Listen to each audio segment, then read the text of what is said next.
Hello guys, this is रक्षा गौल and you are watching रक्षा गौल vlogs. सो आज मैं सुबह से ही कुछ बेटर फील नहीं कर रही थी गाइस। बेटर क्या, बिल्कुल भी अच्छा फील नहीं कर रही थी।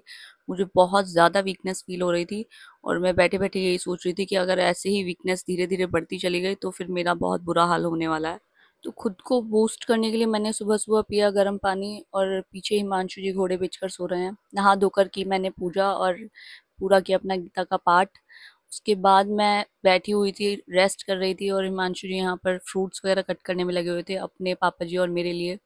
तो यहाँ वो फ्रूट कट करने को इतना एंजॉय कर रहे थे कि पता नहीं क्या ही क्या उसमें करने में लगे पड़े थे। मैं उनको रिकॉर्ड कर रही थी खड़े खड़े कि इतनी एक्साइटमेंट के साथ फ्रूट्स कट कर रहे हैं तो रोज इनसे ही करवाने चाहिए।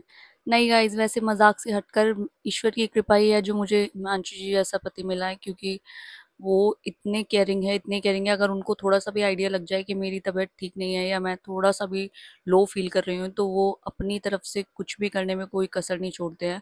जो नहीं भी आता है उसको भी करने के लिए ट्राई करने लग जाते हैं। और उनकी यही चीज़ है जो मुझे सबसे ज़्यादा अच्छी लगती है, क्योंकि इतने केयरिंग लोग बहुत मुश्किल से मिलते हैं जो हम लोगों की इस कदर केयर करें। और केयरिंग के मामले में वो मेरे लिए नहीं, सबके लिए ही ऐसे हैं और ऐसे ही रहें। तो यहाँ पर मैं इनकी बनाई हुई चाट के मज़े ले रही थी और इधर बैठे हुए पापा जी और ये भी पपीता एंजॉय कर रहे थे। मैं तो पपीता खा नहीं सकती थी क्योंकि अभी मुझे पपीता खाना अलाउ नहीं है, बट मैंने बाकी सारे फ्रूट्स खाए थे। तो सुबह सुबह ही आ गए थे घर में ये सारे ये फ्रेश फ्रूट्स जिनको मैं धोकर फ्रिज में सेट करने लगी थी। और मैंने सारे फ्रूट्स को फ्रिज की बास्केट में अच्छे से लगा दिया था और उसके बाद अपने लिए कट किया था एक एप्पल और मैंने वो एप्पल खाया गाइस। आज मेरा डॉक्टर के साथ अपॉइंटमेंट था तो मुझे वहाँ भी जाना था। तो उससे पहले हम लोग ये थोड़ा सा केक एंजॉय करने लगे थे। मुझे इस टाइम पे केक वगैरह खाने की इतनी क्रेविंग होती है, बट ज़्यादा खाना भी अच्छा नहीं है तो मैं थोड़ा बहुत टेस्ट कर लेती हूँ।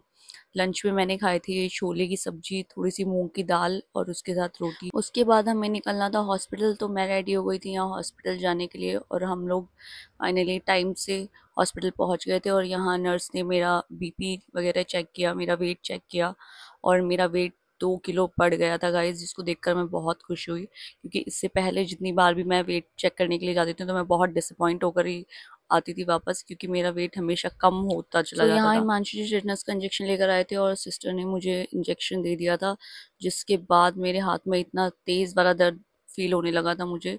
उस पेन से मुझे वहाँ खड़े होना भी भारी पड़ रहा था। यहाँ पर हिमांशु जी मेरी सारी मेडिसिन ले आए थे और रास्ते में रुक गए थे हम लोग थोड़ा सा कुछ खाने पीने के लिए, क्योंकि मेरा मन कर रहा था। बहुत दिनों से मैंने गोलगप्पे नहीं खाए थे तो मैंने सोचा क्यों ना अभी हम लोग रास्ते में ही खा लें। सो पहले हम लोगों ने थोड़ा सा ढोकला खाया और उसके बाद मैं फाइनली अपने गोलगप्पे से मिली इतने दिनों बाद। बहुत दिनों बाद मैंने गोलगप्पे खाए थे तो मैंने तो फुल एंजॉय किया था गोलगप्पों को। और कुछ देर के लिए मैं अपना दर्द भी भूल गई थी। फिर घर पहुंचे तो विद्दू हमारा वेट कर रहे थे और रूम में ही हमें खेलते हुए मिले।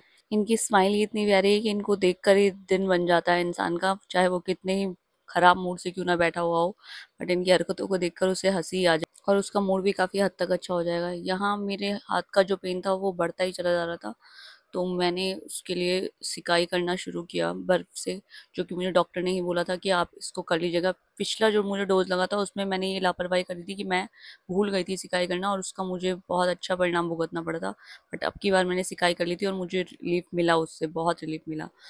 रात को मैंने बनाई थी डिनर में ये पनीर की भुर्जी और आलू शिमला मिर्च की सब्जी। और ऐसा नहीं था कि मेरा पेन बिल्कुल ही खत्म हो गया था, वो हल्का हल्का हो रहा था, बट वो हैंड मूवमेंट के साथ ही मुझे फील हो रहा था, वरना नहीं हो रहा था। बट अगर मैं अपने हाथ को रोक देती तो वो बहुत ज़्यादा बढ़ जाता। इसलिए बहुत ज़रूरी था कि मैं अपने हाथ को कंटिन्यूसली चलाती रहती, इसलिए मैंने फटाफट से कपड़ों को तय करना स्टार्ट किया ताकि मेरा हाथ जो है वो चलता रहे। क्योंकि थोड़ी देर के लिए भी अगर हाथ को मैं एक ही पोजीशन में रख रही थी तो उसके बाद हाथ उठाना भारी पड़ रहा था। इसलिए मैंने लगातार अपने हाथों को चलाना ज़रूरी समझा। और एंड में मैंने सोचा कि ये रात को सोने से पहले ही मैं अपनी सारी मेडिसिन्स को बॉक्स में सेट कर दूं, तो मैंने पुरानी सारी मेडिसिन्स जो भी ख़त्म हो गई थी उनको कट करके उसमें से जो बची हुई टैबलेट्स थी उनको निकाल निकाल कर रखा और बाकी सारी अपनी न्यू मेडिसिन्स को बॉक्स में लगा दिया था, ताकि नेक्स्ट डे मॉर्निंग से उठ के ही मैं अपनी न्यू मेडिसिन्स को एक भी टाइम मिस ना करूं और तुरंत से मुझे याद आ जाए कि मुझे कौन कौन सी मेडिसिन्स लेनी है। तो डॉक्टर ने इस बार भी मुझे विटामिन डी के शॉट्स दिए थे, क्योंकि उनके अकॉर्डिंग मेरे अंदर कैल्शियम की भी बहुत कमी थी, तो मुझे वो अभी तक कंटिन्यू करना ही था। बाकी मेडिसिन को लगाते हुए आप मेरी एक्साइटमेंट देख ही सकते हैं। मैं ऐसे खुश हो गए अपनी सारी मेडिसिन को सेट कर रही थी जैसे कि मैं अपनी ज्वेलरी बॉक्स को सेट कर रही हूँ। बट वैसे मुझे मेडिसिन से बिल्कुल भी प्यार नहीं है गाइज, और किसी को भी नहीं होता है। ओके गाइज, मिलते हैं नेक्स्ट व्लॉग में।